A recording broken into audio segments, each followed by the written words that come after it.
Hi, my name is Justin Poole. I'm the artist in residence here at Asbury United Methodist Church. I am going to begin by reading from the book of Genesis. Then God said, "Let us make humankind in our image, according to our likeness, and let them have dominion over the fish of the sea, and over the birds of the air, and over the cattle, and over all the wild animals of the earth, and over every creeping thing that creeps upon the earth." So God created humankind in his image. In the image of God, he created them, male and female, he created them.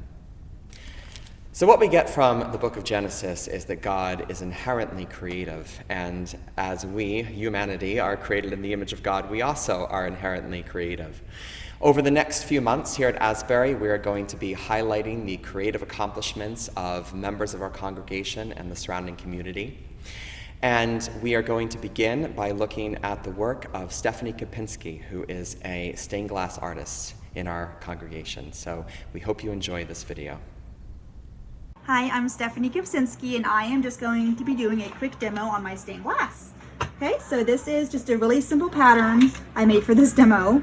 And what you do is you have the entire pattern with numbers so you know and then where the pieces go. And then the way I do it, there's lots of different ways to do this, but this is how I do it.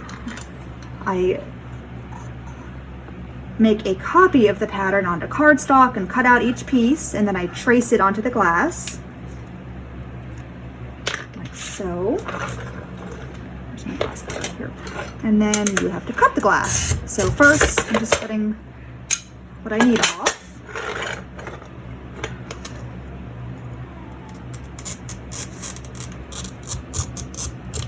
Just kind of follow your lines. You want to cut just a little bit to the inside of where you drew usually. But that all takes practice. If you cut too much to the outside, they might be too big. If you cut too much to the inside, you'll have too many gaps. So you just have to... A lot of this just takes a lot of practice. I've been doing stained glass since I was in high school. I took just an intro class in high school, an elective, and I just really liked it. And I just have kept up with it over the years. You have to be careful how you cut stained glass too, because you can't just, cut it in all kinds of crazy angles. It doesn't work that way. You have to cut it in certain ways.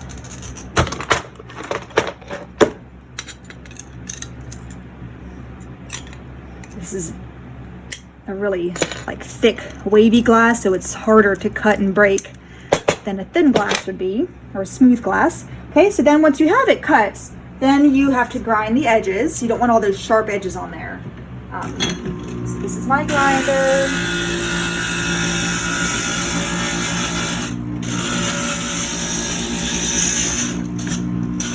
Go along.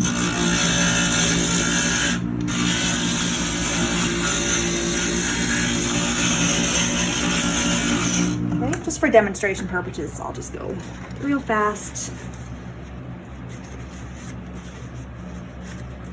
All right, then you want to make sure that it fits pretty well. Abigail picked these colors. And so then what I do, I use the copper foil technique of stained glass.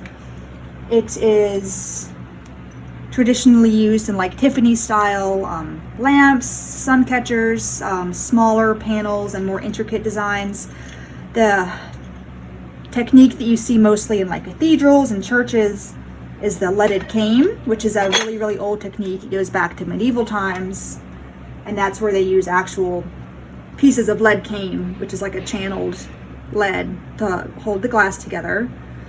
The copper foil that I do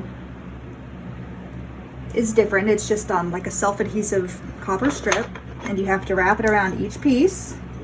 So you start it, and you have to put it right in the middle so that there's a little bit of overlap on the edges.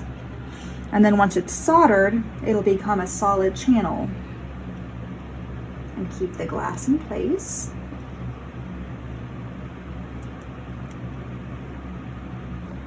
Okay, again, we'll just do this really quick. Usually I take my time a little bit more.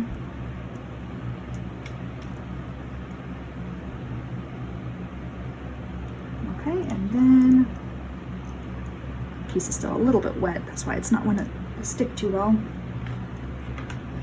Then you have to go around to make sure it's on there really tight, because the last thing you want is that foil to start lifting up or peeling or something. Okay. Foiling is probably my least favorite part of the whole stained glass process. And you want to make sure the edges are nice and flat so you get a smooth bead.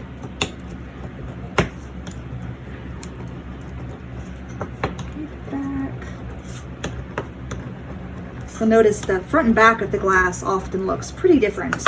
This is the back, usually is the more bumpy part, than the front, and then it also looks a lot different, like held up to light. You just never quite know what you're going to get. Each piece of glass is different. It's really cool to figure out, what glass I'm going to use for a piece. It's pretty fun. And so then, you put them together, and it's kind of like making your own jigsaw puzzle. And then you have to put, this is flux, so this will make it so that the solder will stick. And so then you tack it. This is just a really hot soldering iron in place. The solder is 40% lead and 60% tin.